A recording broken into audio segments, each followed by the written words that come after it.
बारामती लोकसभा मतदारसंघात आहे ना, इंदापूर सगळ्यात मोठा आणि चर्चेचा तालुका आहे. त्याचं कारण आहे हर्षवर्धन पाटील. आता कसं झालेलं आहे, हर्षवर्धन पाटलांनी लोकसभेला महायुतीचं काम केलेलं आहे आणि सध्या तरी ते महायुतीतच आहेत. याच राजकीय परिस्थितीत आहे ना, काही जिव्हाळ्याचे प्रश्न आम्ही त्यांना आज विचारले.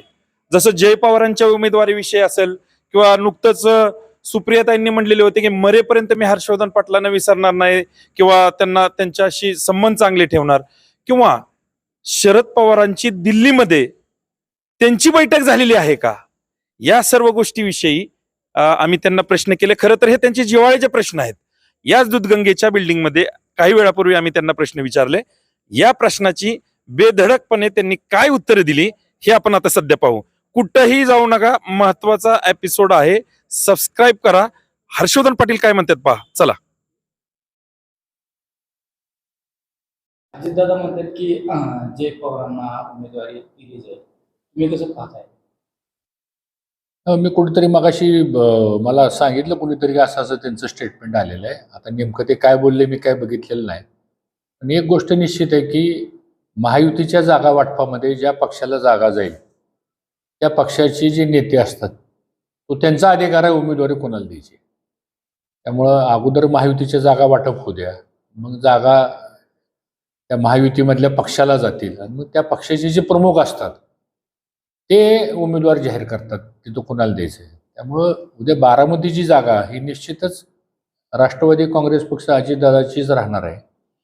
त्यामुळे तिथला निर्णय काय घ्यायचा तो त्यांचा अधिकार आहे. त्यामुळे त्याबद्दल मी काय भाष्य करणार.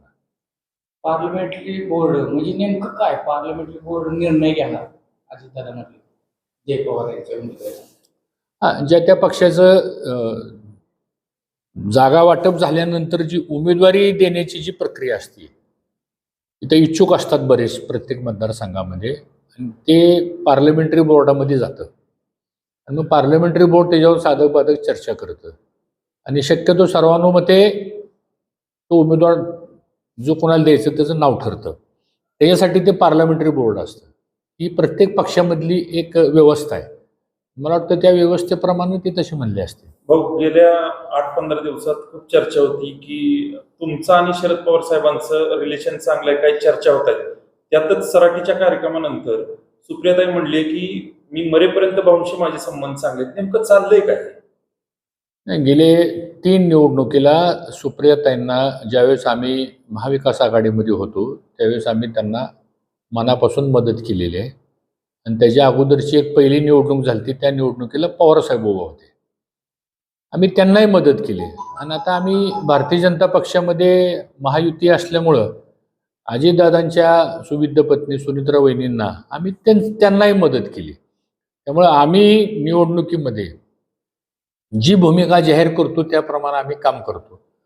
कदाचित सुप्रियाताईंना 3 निवडणुकीची त्यांना माहिती आहे की ह्यांनी आपल्याला मदत केलेली आहे, त्यामुळे त्या संदर्भात तसं त्यांनी वक्तव्य केलं असेल असं माझं मत आहे. तुमच्या आणि सुप्रियाताईंची किंवा शरद पवार साहेबांची अशी काय बैठक झालेली आहे का? कारण चर्चा भरपूर चालू आहे तालुक्यामध्ये आणि पुन्हा संपूर्ण महाराष्ट्रामध्ये म्हटलं तर. नाही, माझी अशी कुठल्याही प्रकारची बैठक किंवा भेट झालेली नाही. याने त्या निमित्तानं कामाला गेल्यानंतर कुठं भेट होती, जसं दिल्लीला मध्ये मी पार्लमेंटमध्ये गेलो होतो, 2 मीटिंग्स होते आमचे, त्यावेळेस तिथं त्यांची भेट झाली होती. 2 वेळा भेट झाली ती पार्लमेंटमध्ये. पण अशी काही कुठं आमची वेगळी भेट झाली अशी काही नाही आणि कुठं असं आम्ही भेटलेलो पण नाही. एक राजकीय पोकळी निर्माण झाल्यासारखं इंदापूर तालुक्यात झालेली आहे. त्या राजकीय पोकळी म्हणजे जे शरद पवारांचा गट आहे तिथं हर्षवर्धन पाटलांसाठी एक राजकीय पोकळी निर्माण झाली असं संबंध इंदापूरकरांना वाटतं. तुम्ही कसं पाहता किंवा तुमचा अभ्यास काय सांगतो राजकीय? एक तर असं आहे, अजून 2-2.5 महिन्यानंतर विधानसभेच्या निवडणुका होणार आहेत. इंदापूर तालुका हा राजकीयदृष्ट्या खूप जागरूक तालुका आहे आणि त्यामुळे त्याच्यावर आज काही भाष्य करण्याची गरज आहे असं मला वाटत नाही. अजून महायुतीची जागा वाटपाची बैठक व्हायची. जागा वाटपाची बैठक झाल्यानंतर जागा कुठली कुणाला जाणार आहे ती चर्चा होणार आणि त्याच्यानंतर उमेदवार कोण असणार ती चर्चा होणार. त्यामुळं आज त्या गोष्टीवर चर्चा करण्यात काय अर्थ नाही. पण एक गोष्ट मला इथं स्पष्ट सांगायची की लोकसभेच्या निवडणुकीच्या वेळेस जी चर्चा देवेंद्र फडणवीस साहेब हे आमचे नेते आहेत त्यांच्या उपस्थितीत झाली, त्याला अजितदादा उपस्थित होते 2.5-3 तास आमची तिघांची चर्चा झाली. राजकारणामध्ये बंद दरवाजाआड जी चर्चा होती ती बाहेर सांगायची नसते, कारण ती एक प्रोटोकॉल असतो. ते काही जाहीर त्याच्यावर वाक्य करावं असं काही नसतं. पण त्यातली एक गोष्ट मात्र मी स्पष्ट सांगतो की त्या बैठकीमध्ये अजितदादांनी असं कबूल केलं की इंदापूर तालुक्यातला राजकीय निर्णय जो देवेंद्र फडणवीस घेतील तो मी मान्य करणार आणि त्याला माझा पाठिंबा असेल. एवढी मात्र चर्चा झाली आणि ती चर्चा परत अजितदादांनीच इथे इंदापूरला येऊन स्पष्ट सांगितली आणि ती चर्चा देवेंद्र फडणवीसने पण इथून स्पष्ट सांगितली. त्यामुळं देवेंद्र फडणवीस साहेब हे आमचे नेते आहेत, ते ठरवतील. बघू काय पुढे होतंय. भाऊ, काही दिवसापूर्वी तुम्ही एक खंत व्यक्त केली की महायुतीत असताना आणि महाविकास आघाडीत असताना आता महायुतीत असताना सुद्धा काही यंत्रणा आणि लोकांकडून मला टार्गेट केले जातात. तर मग असं जर तुम्हाला टार्गेट केले जात असेल तर येणाऱ्या विधानसभेच्या 2024च्या निवडणुकीत आपण काय कवच कुंडल वापरून तयारीत आहे? नाही, ती माझी व्यक्तिशः माझी एकट्याची खंत नाही. ती इंदापूर तालुक्यातल्या तमाम जनतेची ती खंत आहे.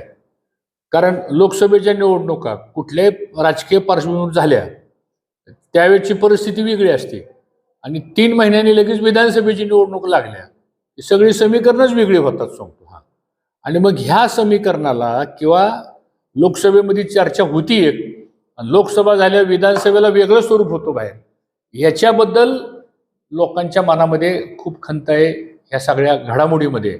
आणि शेवटी कुठल्याही निवडणुका हे जनता ठरवते काय करायचं ते. आणि मला असं वाटतं ही जनतेतली खतखत आहे, ती मला बोलून दाखवली म्हणून मी ती व्यक्त केली. हा एक भाग. दुसरा भाग, हल्ला कोणावर होतो? जिथं शक्तीस्थळ आहे तिथं हल्ला होतो. आम्ही कायम शक्तीस्थळच्या रूपामध्ये इथं आम्ही काम केलेलं आहे आणि त्यामुळं साहजिकच टार्गेट केलं जातं, अडवणूक केली जाते. बऱ्याच वेळा काय लोकांचा अशी एक प्रयत्न असतात की बाबा हा माणूस इथून वर आला नाही पाहिजे, हा इथंच अडकला पाहिजे, हा उद्या भविष्यामध्ये, कदाचित काही लोकांना आमची भीती वाटत असेल. आता आम्ही तर काही वाईट नाही, आम्ही तर काही कोणाचं नुकसान केलेलं नाही. पण आता जर कोणाची ही खंत असेल किंवा भीती वाटत असेल त्याला मी तरी काय करू. पण एक गोष्ट निश्चित आहे की जनता आता खूप हुशार झालेली आहे, ते सगळ्या गोष्टी बघतात. आम्हालाही त्यांनी बोलून दाखवलेलं आहे. त्यामुळे आता आमचे नेते देवेंद्र फडणवीस साहेब आहेत, ते आता काय ठरवतील ते बघू. भाऊ, आता उमेदवारी मिळेल अशी आशा आहे का? कारण आता विरोधकांकडे काही मुद्दा नाही, तो कारखाने व्यवस्थित चालू आहेत, सगळं व्यवस्थित चालू आहे. आता विरोधकांकडे काही नाही विरोध करायला. आता आता आता आशा आपल्याला वाढलेली आहेत का की आपल्याला उमेदवारी मिळेल? असं आहे, ही निवडणूक विधानसभेची आहे. 10 वर्ष झालं ह्या तालुक्यातला सामान्य माणूस हा 10 वर्षाचं ऑडिट करतोय, बघतोय, जनता बघते. मग तो एक उदाहरण सांगतो. 2014 पर्यंत ह्या तालुक्यातलं शेतकऱ्यांचं उत्पन्न हे 3 ते 3.5 हजार कोटी होतं वर्षाचं ह्या तालुक्याचं. आज ते उत्पन्न 1,500 कोटीच्या खाली आले. म्हणजे 2-2.5 हजार कोटीचा वार्षिक तोटा कोणाचा झाला? हर्षवर्धन पाटलाचा नाही, या तालुक्यातल्या सामान्य शेतकऱ्यांचा, कष्ट करणाऱ्यांचा. प्रशासनात गेलं कुठलं काम होत नाही. आज आम्ही कुठेही जनता दरबार गेला, कुठेही बसलो की माणसं डीपीच्या कामाला येत आहेत, रस्त्याच्या कामाला येत आहेत, रेशन कार्डच्या कामाला येत आहेत, आम्हाला नवीन ट्रान्सफॉर्मर मिळत नाही मग ते सांगायला येतात. खरं म्हणजे ही जी कामं आहेत जी प्रशासनामध्ये सहजपणानं व्हायला पाहिजे, त्याला कुठल्या पुढारीची किंवा त्याला कुठल्या फोनची आवश्यकताच असली नाही पाहिजे, ह्या मताचा मी आहे. कारण ही सिस्टीम ह्या इंदापूर तालुक्यामध्ये 1952 सालापासून कैलासवासी मोठ्या भाऊंनी ही पद्धत लावली. आम्ही 20 वर्ष आमदार मंत्री होतो, आम्ही 15, 16, 17 खाती प्रशासनामध्ये चालवली. पण तालुका लेवलच्या ॲडमिनिस्ट्रेशनमध्ये कधी असल्या गोष्टी आम्ही होऊन दिल्या नाहीत. आम्हाला विरोधक होते, त्यावेळेस होते, काल होते, आज आहेत, उद्या राहतील. लोकशाही आहे. पण हा विरोधात गेला म्हणून ह्याची अडवणूक करा, ह्याला त्रास द्या, ह्याचं काम अडवा, ह्याच्यावर खोटे केसेस करा, असं कधीही या तालुक्यामध्ये झालं नाही. आणि म्हणून जनता अस्वस्थ झालेली आहे, ही गोष्ट तर मान्यच करावं लागेल. आणि ती अस्वस्थता सामान्य माणसांची जी आहे की त्याच्यातून ह्या सगळ्या गोष्टी आता बाहेर यायला लागलेल्या आहेत. शेवटचा प्रश्न. आपण येणाऱ्या काळामध्ये महायुतीत असो किंवा नसो किंवा महायुतीत येणाऱ्या काळामध्ये आपल्याला तिकीट मिळून अगर काम आपण येणारी विधानसभा 2024 ची निवडणूक पूर्ण तयारीने लढवणार का? मला असं वाटतं हे सगळे जरतरचे प्रश्न आहेत. एक गोष्ट लक्षात ठेवा, हा इंदापूर तालुका 5-6 पिढ्या झालं आम्ही जनतेमध्ये काम करणारे लोक आहोत. एका दुसऱ्या निवडणुकीला आम्ही कमी पडलो किंवा कुठं आम्ही अडचणीत आलो म्हणून हा मतदारसंघच तुमचा नाही किंवा ह्या मतदारसंघातच आता दुसरं काहीतरी घडेल असं काही मानायची कारण नाही. कारण पिढ्यानपिढ्या लोकांसाठी आपण काम करतोय. आता 10 वर्ष झालं मी कुठल्या संविधानिक पदावर नाही, तरी माणसं काय येतात, काय आमच्याकडे काय अधिकार आहे, मी काय आमदार आहे का, खासदार आहे का, मंत्री कोण आहे, आम्ही एक सामान्य कार्यकर्ता आहे. पण जनतेमध्ये सातत्यानं आपण राहिलेलो आहे. लोक अपेक्षा करतात की तुमच्याकडून हे काम होईल आणि म्हणून लोकांचा जो प्रवाह आहे मला वाटतं हा महत्त्वाचा आहे. ठीक आहे, बघू अजून महायुतीचं काय होतंय, जागा वाटपाचं काय होतंय, कुठल्या जागा कोणाला जाणार आहेत, त्यातून अजून काय घडणार आहे, या बऱ्याचशा गोष्टी इथून पुढच्या काळामध्ये आता हळूहळू कुठतरी निवडणुकीची प्रक्रिया आता सुरू व्हायला लागलेली आहे. त्यानंतर आमचे नेते काय निर्णय घेतात त्या निर्णयाची आम्ही वाट बघतोय. त्यातूनच एक प्रश्न भाऊ, तुम्ही म्हणला की जनता माझ्याकडे कामासाठी येते. ती जनता म्हणते की आता आपण इंदापूर तालुका विकास आघाडीच्या माध्यमातून लढावं. त्याबद्दल नाही, ते जनतेतल्या सामान्य कार्यकर्त्याचं ते मत आहे. आता त्याचं तसं काय मत आहे हे मी सांगू शकत नाही किंवा मी त्याला असं करा किंवा तू असं वाग असं काय मी कुणाला सांगितलेलं नाही. मी असं सांगणाऱ्यातला कार्यकर्ता नाही. शेवटी लोकशाहीमध्ये प्रत्येकाला वाटतं माझं मत आहे मी व्यक्त केलं पाहिजे, माझा अधिकार आहे मी बोलून दाखवला पाहिजे. आतापर्यंत माणसं बोलत नव्हती, शांत राहायची, येईल त्याला होय म्हणायचे. आता वातावरण बदललंय, आता माणूस भूमिका स्पष्ट घ्यायला लागले. हे नाहीतर हे नाही, हे परिवर्तन आहे आणि हे परिवर्तन लोकशाहीमध्ये तुम्हाला स्वीकारावं लागणार आहे. जनतेच्या पुढे कोण आहे आणि म्हणून मला वाटतं अजून बघू बरंचसं काय काय याच्यातनं घटना घडणार आहेत. ते झाल्यानंतर पुढचं बघता येईल. राजकीय अनुभव आपला भरपूर आहे. सध्याच्या परिस्थितीत कुणाचं वारं जास्त वाटतंय, महाविकास आघाडीचं का महायुतीचं? असं आहे की महायुती आज सत्तेमध्ये आहे, महायुतीने कामं केलेली आहेत, महायुतीने जनतेसाठी बऱ्याचशा गोष्टी केलेल्या आहेत. आता ते आम्ही लोकांना खाली सांगतोय, लोकांना आम्ही पटवून देण्याचा प्रयत्न करतोय. आणि ठीक आहे, लोकसभेच्या निवडणुकीचे कल वेगळे असतात, विधानसभेच्या निवडणुकीचे कल वेगळे असतात. त्यामुळं आज या गोष्टीवर अधिक भाष्य करावं असं मला वाटत नाही. हळूहळू आता जसं वातावरण गेअरअप होईल तशा तशा गोष्टी पुढे येतील, त्याप्रमाणे ठरवू. लाडकी बहीण योजनेचे विषय चालू झाले, काय सांग? मी सरकारचं अभिनंदन करतो. आज फार मोठा निर्णय झाला.